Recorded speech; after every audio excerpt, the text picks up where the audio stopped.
this is our pre-meeting to talk about how things are going. So we should have just the 911 community on the call. Do we have any carriers that joined us today?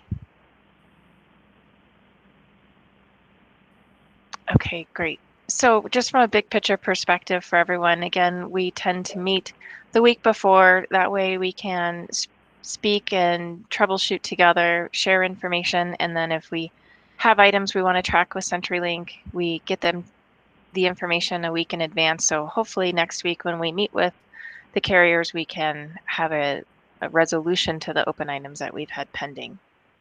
So this is really to talk about how the project is going and to just get issues addressed and at least presented.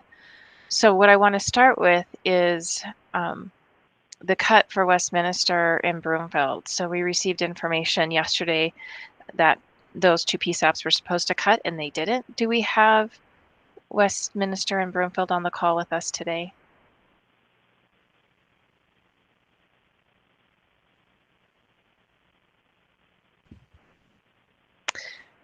Okay, so what we can tell is that there is some issue with the SIP getting through the firewall.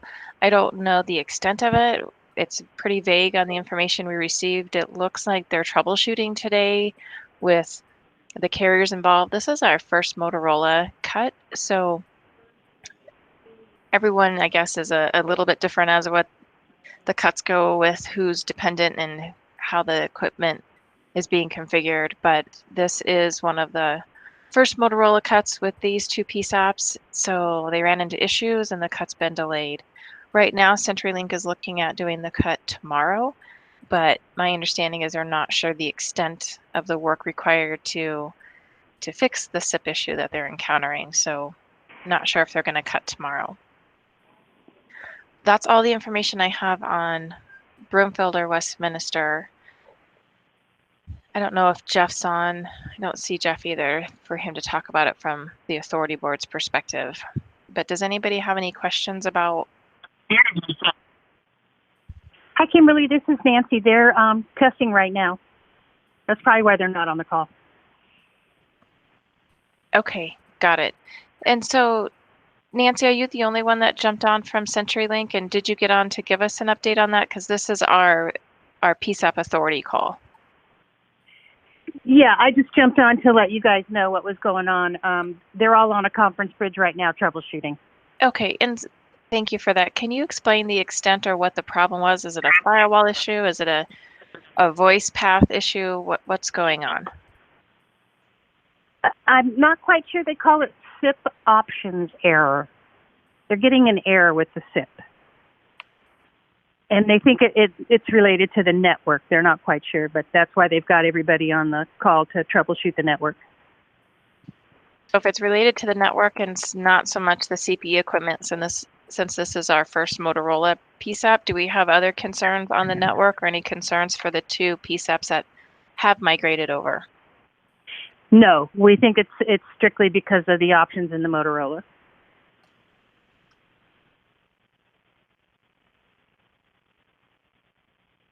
Okay. Anybody have any questions for Nancy about this particular issue? All right. Thanks, Nancy, for jumping on. We appreciate it. Okay, bye. Okay, so we'll obviously be watching this closely because a lot of you have this option for CPE. So we'll update everybody once we hear what's going on, and hopefully they'll be able to get it resolved today. For the spreadsheet, what Daryl has displayed, we have a couple of items that are pending. The first one is the firewall question. That's just pending. That's more follow-up. We've got the answers from how many firewalls do we need to have. And then we were just going to follow up with some security discussions, but that's something that we're just pending for later. The next item we have is we have a request out there for additional CPE vendors to be able to test with CenturyLink. And I think this is a great example of why we need to push this harder. And Daryl, I don't know how you feel about that, but again, CPE vendors need to be testing with CenturyLink, and so we want to hopefully have Intrado create an opportunity for that. No, I completely agree. If there's no testing with the CPE before you cut over, there's no way to know what kind of problems might occur or even if it's going to work. So obviously that has to be done before the cutover. And if there's any CPE out there that has not been tested with the Intrado ESInet solution, then it's my hope that Intrado would be amenable to doing that testing with local CPE vendors. And CenturyLink took this as an action item, and I reached out to them again last week asking for an update because we haven't received anything, and they were re-escalating it internally. So we are just going to stay on them to continue to stress how critical it is that CPE vendors have the option to test. I will point out that Motorola Vesta is listed as a CPE that was able to test on the system. So why they're having a problem with SIP, I can't speak to that, but hopefully after we know the root cause, we'll know a little bit more about that. So for those of you that have Westel or Solacom, we are definitely advocating for lab time for your vendor or some sort of test process to let them confirm that your CPE works on the ESInet solution. Hey, Cindy, this is Tom at Clear Creek. This is Kimberly. Go ahead. I'm sorry, Kimberly.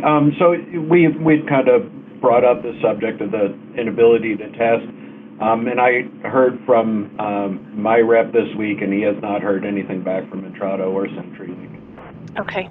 Yep, we're still pushing, so thanks for that update. I was hoping that maybe Cindy or Nancy went direct with the CPE provider, but it doesn't look like they've made any headway on this. Yeah, that's what I'm saying.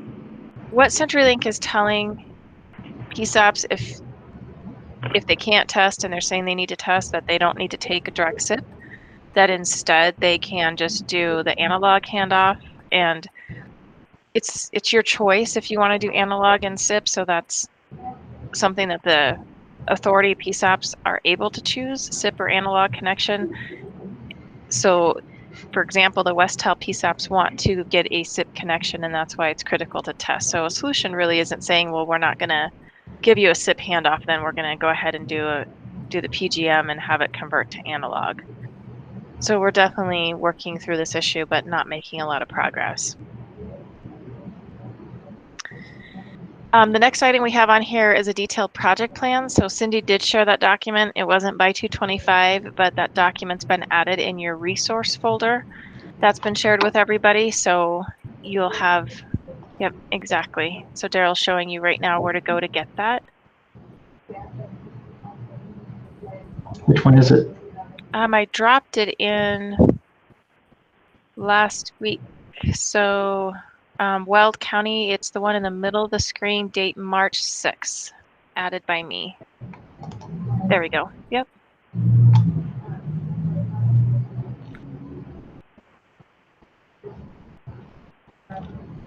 So I encourage everybody to take a look at this and go through, especially if you're getting ready to cut, take a look at what this document is. If you feel like it's still creating some gaps on what the project is about and you want additional detail, don't hesitate to let us know and put that request on the spreadsheet.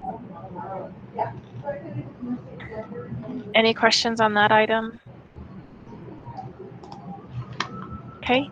The next item has to do with the pad devices, and this is important for agencies that have a remote host environment. So if you support equipment at your PSAP, but then you have additional PSAPs that pull off of a piece of equipment, and so they're considered a remote in a host environment. What we found at the Bretza project is CenturyLink is not installing pad devices at the remote PSAPs. So Brett's has been in conversations with CenturyLink trying to work through that detail. And the pad device is what you would call today your make busy switch. And so the desire for the remote PSAPs for the Bretza deployment is to have those pad devices located at their remotes. Without this new make busy switch, the remote PSAPs would have to call in to the CenturyLink NOC in order if they needed to evacuate and they needed their calls to route at the selective router. So a little bit longer of a process than what you have today with flipping a switch and evacuating. So that's an open item, working through that detail with CenturyLink. We don't have a response back from them if they're going to install pad devices at the remote PSAPs or not. So just want to So, let everybody know we're working through that. Go ahead, Daryl. so I had a conversation with several of the CenturyLink people on Monday afternoon about this topic. They are working on it. Their intent is, they weren't able to commit to this yet, but their intent is to provide the pad devices at all remote locations as a separate product, but not charge for it. So it will be part of it'll be part of the service that you're getting for the tariff services, even though they don't consider it part of the tariff services, but they are planning on putting those in the remote sites. My understanding is they were getting that approved through corporate, so that's why they weren't able to commit to it yet. Hopefully corporate will approve that so that we don't have to continue to push on this item.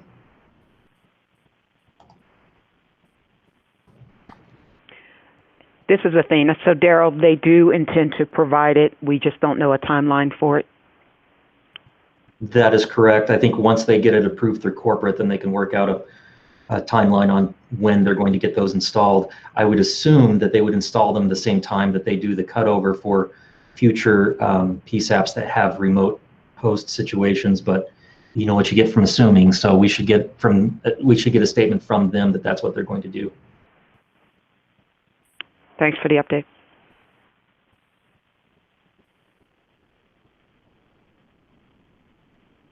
And that'll be a good topic for next Wednesday when they're on the call.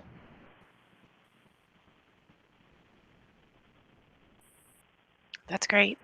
So these are the active items we're pursuing right now outside of the news about Westminster's delay. From a schedule perspective, do you mind clicking over to the revised scheduling tab, Daryl? And just so everyone knows before we start opening it up to other items, this is how the schedule is looking right now. It's not great. Aurora cut, which is fantastic. They're not having any problems on the ESInet, so their cut was successful, and post-cut issues were very minimal. They were more on the CPE side, so nothing as it relates to call integrity or issues in the network at all. The next group of PSAPs that cut were the Boulder, the Bretza PSAPs. So they all cut as well on, I have down February 18th. For some reason, I'm not sure if that date was moved or not, but the cut was complete, and same thing, the cut was fine. A couple of issues they worked through during the cut, some of them with their logger and also just with their CPE, but nothing as it relates to echoing, latency, jitter, lag, anything in call quality in the network. So that's all great news. Unfortunately, we haven't had any other PSAPs cut. So you see a lot of red, dates to be determined. We're going to have to do the same with Westminster, Broomfield, and take a look at those dates. But we're not getting a lot of the project complete. And then we also are moving the Arapahoe PSAPs. I'm not sure if we have a date set for those yet or not. So that's where the schedule is looking. Yeah, go ahead. This is Bruce. We had a call on Monday. We're shooting to move our 2 nodes, Littleton and South Metro, on April 28th, and trying to see if we can schedule 2 more dates, the 6th of May and the 13th of May, but we haven't gotten confirmation from Intrado or CenturyLink on whether or not those dates are going to work. Okay, great. And Bruce, those dates are both the day before our dates. Yes, correct. And okay, right, they're an off day, so they weren't sure that they could even do it if they would have resources. They just thought that those dates might work, so they were going to go in and see what would happen with those dates. Okay. Hey, Kimberly, this is Jeremy, Grand Junction. We had a meeting with CenturyLink last week, and we're still shooting for April 14th, working with Converge One and Brian and that group on the phone side of it. They're still letting us know that they're not slipping that date, and they're shooting for it. Okay, great. And just so everyone knows, when your project gets within that 30 days of cutting, we're going to be adding you to a weekly call on Fridays. And that weekly call was just moved to 1:30, I believe. And that just allows us more real fine-tuned details about what happened post-cut. So if you just cut, we're going to ask you to come to that call for a good couple of weeks just so we can make sure things are going well. And for those that are cutting within 30 days, and that way we can have weekly calls and touch points about your testing issues, communication. I think it's been helpful. We have definitely unearthed a lot of communication issues. So one item I want to put on everyone's radar outside of that weekly call invite, if you are getting close to your cut, to pay attention to that. But it's who CenturyLink is communicating to on the project. Some of our issues are they're communicating or failing to communicate, and texts are showing up with no notice. Or they're communicating to somebody who's out of the office, so they're emailing one person. So it's really up to your agency to identify who are the key people that need to be notified about the project and send those emails over to Cindy and Nancy, the CenturyLink team, and have them email to the group then versus just to one person. And if they're failing to do that, we need to hold them accountable. So yeah, one of the biggest problems we're coming up with on those weekly calls is communication not reaching everyone it needs to reach because of side conversations breaking off. So it's very important, as Kimberly said, to make sure that everybody's involved in the conversation, that nobody is being left off of something that even tangentially relates to them. Hey, this is Vicki from JeffCom.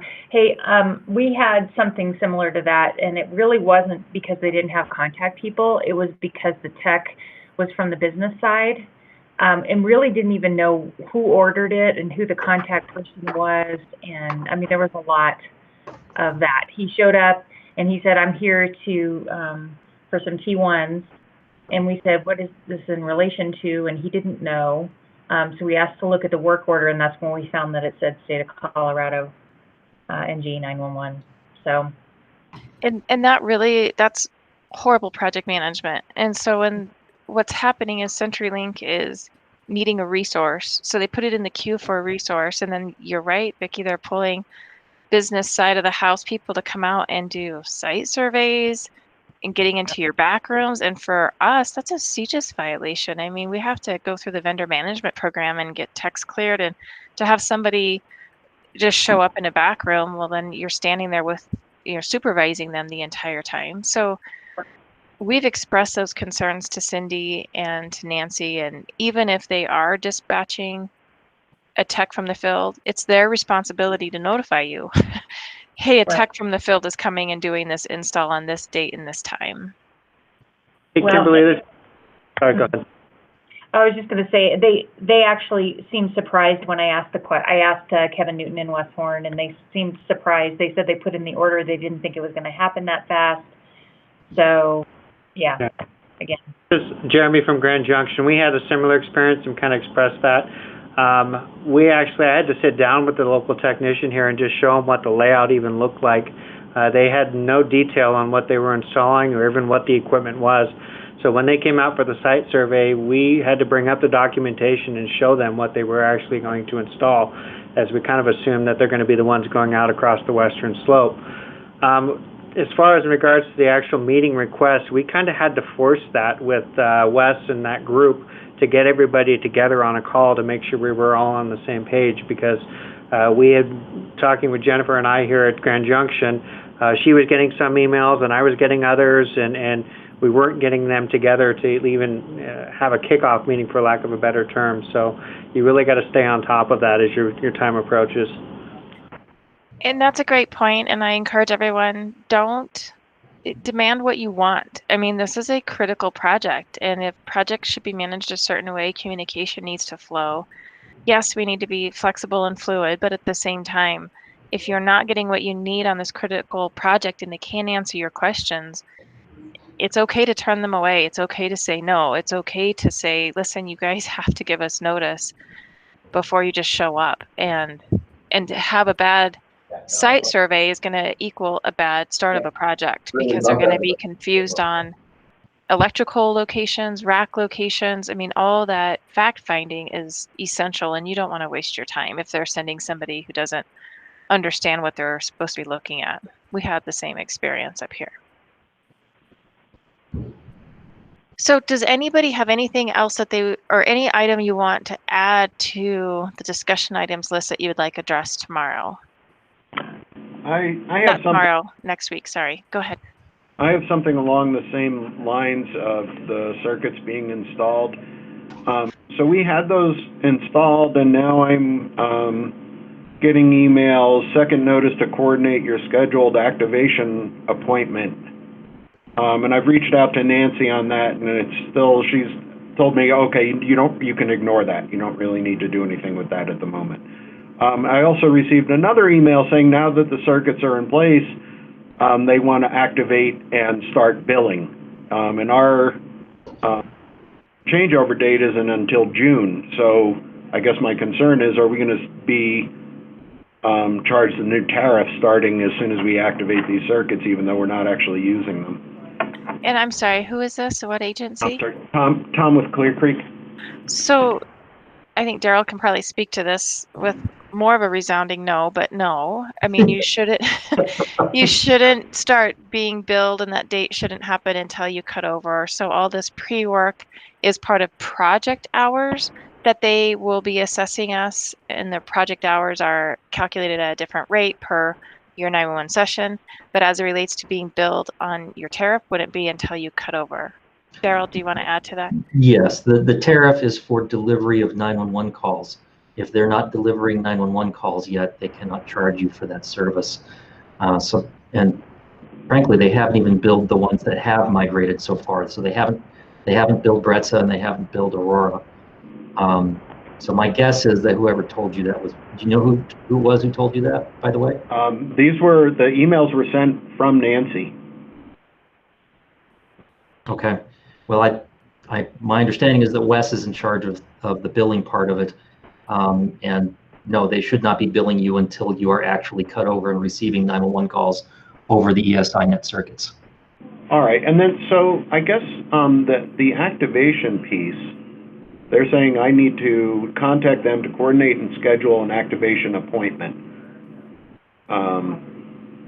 So I'm guessing I need to follow through on that with Nancy, correct? Well, you really shouldn't be having to call and schedule any activation on those circuits. That really should be something CenturyLink handles when they're ready to have a tech turn those circuits up and start testing live. So I would definitely email Nancy and say, why am I getting this? This needs to stop. This is something you should be following up on handling. But don't just email Nancy. Add in Cindy as well. Okay. Okay. Yep. Great. All right. Thank you. And I think questions or comments, Jason just stated they received the same email from Nancy once the circuits were installed. It appears that it was an account set up.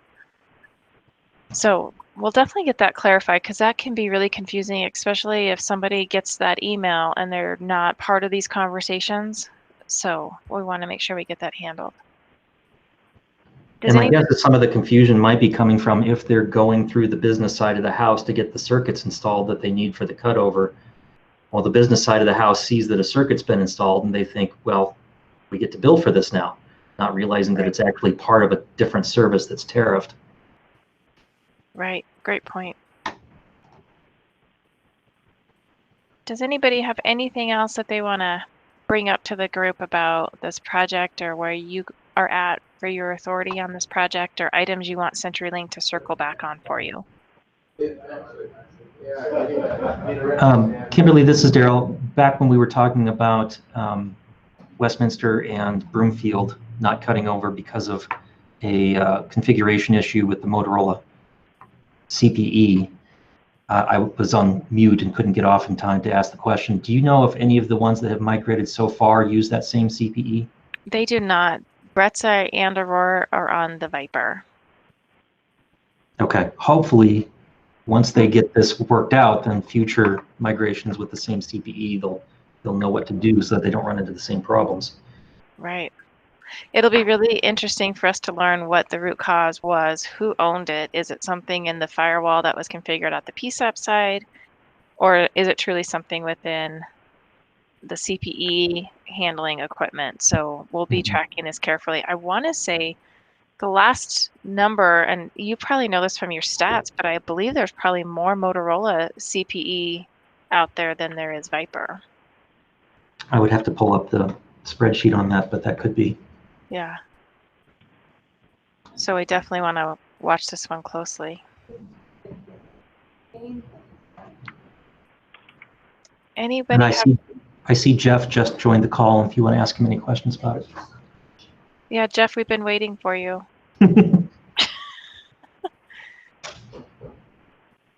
Hey, Jeff. He's still on mute. Probably auto muted. There he goes. Hello, can you hear me now? We Yep. can. Hi, Jeff. So we were just talking about how your Broomfield and Westminster had some issues, and so they're testing today. Do you know how that testing's going this morning?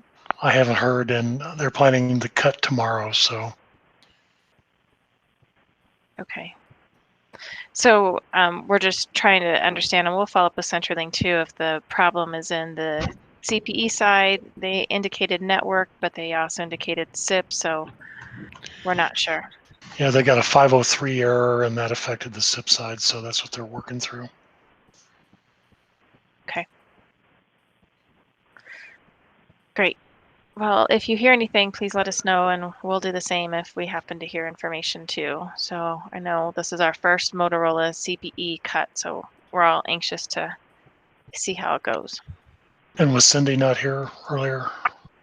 Nancy jumped on real quick, but she didn't have really Okay. any information on it. And then since this is just the authority call, she got off. Okay. Yeah. Kimberly, this is Jason with Routt County. Can you hear me? Yes, Jason. I'm sorry, I wasn't sure if I'd unmuted myself. I just put a comment in the chat as well. I know there's at least 3 counties. I think there's a couple more that have CallWorks as a vendor. I know that's Motorola as well, but a different product group than Vesta. And we are on CallWorks, and we're scheduled for April 21st. So we're working with Nancy and our project team from CallWorks to have them on site in April because our circuits have been installed to do testing and so forth. So we're going to have a conference call with them next week to do that. But that affects Grand County, and it could potentially affect San Miguel later, wherever they are, because I know they're on the same platform. And I know there's a couple others. I just don't remember off the top of my head who they are in the state. So if you'll add them to the vendor list or somebody, that would be great. Yep, I just added them onto line item 82, and over on the right side on the response is the list of CPE vendors that have tested with this Intrado CenturyLink solution. CallWorks is not listed as one of them. So I'm guessing we'll be the first. yeah, great. Thank you. I'm not looking forward to being the guinea pig, but here we are. Yeah, exactly. Hopefully they'll figure out some testing prior to then, but if you're cutting in April, it's kind of crunch time for all of that. So I really think we need to raise that as being a high priority item that we'll stress to CenturyLink. That's giving us a lot of concern, is this item number 82. So Kimberly, I have one more item. It's actually grant related, unless somebody else has something else related to the technical migration. Carol, this is Robert Sanchez, State Patrol Alamosa. Something we've been working through the last week or so is CenturyLink said they needed the CPIPs and the advertised routes.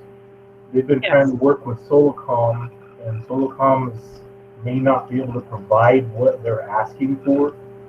Solacom has engaged their engineering team to try and get answers for it, but we're kind of stalled right now as they're working out what exactly they're needing from each other. So I don't know if anybody else has had Solacom engaged yet or what they're dealing with, but it looks like there's issue with the IP addresses and advertised routes.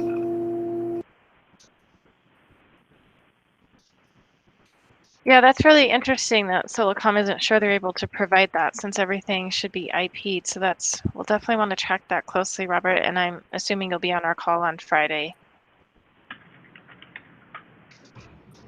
since you're cutting soon. Yeah, I plan to be on the call Friday.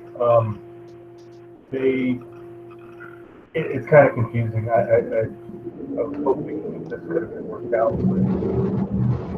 The Solcom is saying that their implementation team and the engineering folks have different opinions about the IP addresses and advertised routes, so I don't know at this point.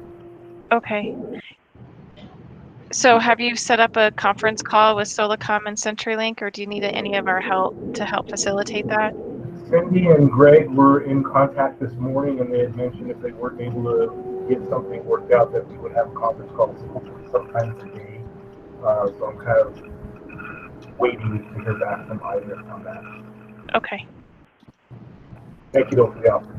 Yeah, just let us know, and hopefully they'll get this worked out, because obviously they need to identify each other. Yep. And so Lori just asked to kind of summarize the problem with Silicom. And so when they need to be able to talk to each other, so through the firewall, they need to be able to say this IP address is valid, this IP is valid. And so they need to be able to understand the IP addresses that are advertised in Silicom is having a problem answering that question and providing that over to CenturyLink. So Robert has engaged the engineers and his Silicon team to help answer that question. So that's what they're working through.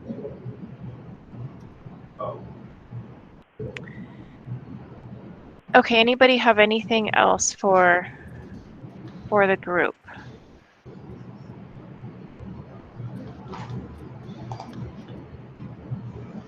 Okay, if you think of anything else later, again, don't hesitate to email me, email Bruce, email Daryl, email all three of us, or just add in the information yourself onto this discussion items spreadsheet. I'll clean these up from the notes we took today and get this over to CenturyLink to take a look and get us some answers next week. So Kimberly, the grant item I have, I'm going to repeat this next week on our full ESInet users group call. Nobody's going to be happy about this. I want everybody to know this was not my decision. Early on, I was told that 911 authorities could take the grant agreement that we send out to all of the sub-grantees and suggest changes to it by providing us red line, and that they would put it through the when I say they, I mean the grant manager would send it through the state controller's office and state attorney general's office to get those changes approved. I have now been instructed that now that 20 separate 911 authorities have signed the grant agreement, that they are no longer going to be able to consider additional changes to the grant agreement language for the sake of consistency. And I wanted to let you guys know that because I know that several of you have unsigned grant agreements right now that you're looking at. Again, this was not my decision, but I've been told that it's either sign it or don't sign it at this point. So just passing that on so you can save some time. So what about, do we have anybody that has made changes that were accepted, and are those going to be honored if so? So the very first few that we sent it out to included Boulder, and I know that Boulder worked with several other attorneys, including Ryan Tharp from Arapahoe County. And I believe Bob Cole was also involved in the discussions, and they did submit changes, and those changes were incorporated into the grant agreement. So the grant agreement that's going out now to everybody includes those changes that were collaboratively agreed to by that set of attorneys. Okay. Daryl, Joe Benkert here. Yes. So when we did that, we also drafted a separate amended agreement that would be applicable for some of the smaller single PSAP authorities. And Bart Miller, I think, submitted that to you. Like I drafted, he looked it over, he submitted it. Is is there a version for them, or is it just one version for everyone right now? It's just one version. The grant manager rejected that short version simply because it did not include all of the language that the state requires.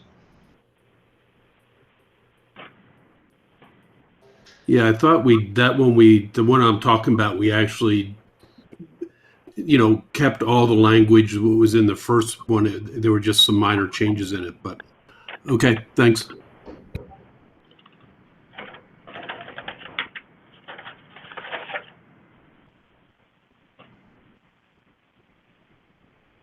Sorry, guys, I don't like to be the bearer of bad news. Well, it's either sign or you don't accept the grant and don't get money. So you still have options. That's true.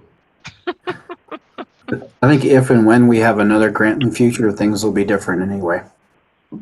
Yes, now that I know how the process works within the state, I would definitely do it differently next time.